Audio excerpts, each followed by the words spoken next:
Hi everybody and welcome. Today I have JBL Tune 225 True Wireless and I'm going to show you how can you easily pair your headphones with your Windows PC. To do such a thing, at first we have to click on this Windows icon at the bottom and then click on settings icon. Then we have to click on devices and then click add Bluetooth or other device.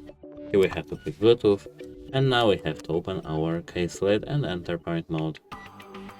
To enter parent mode, we have to hold our finger on our right earphone until we will be into parent mode.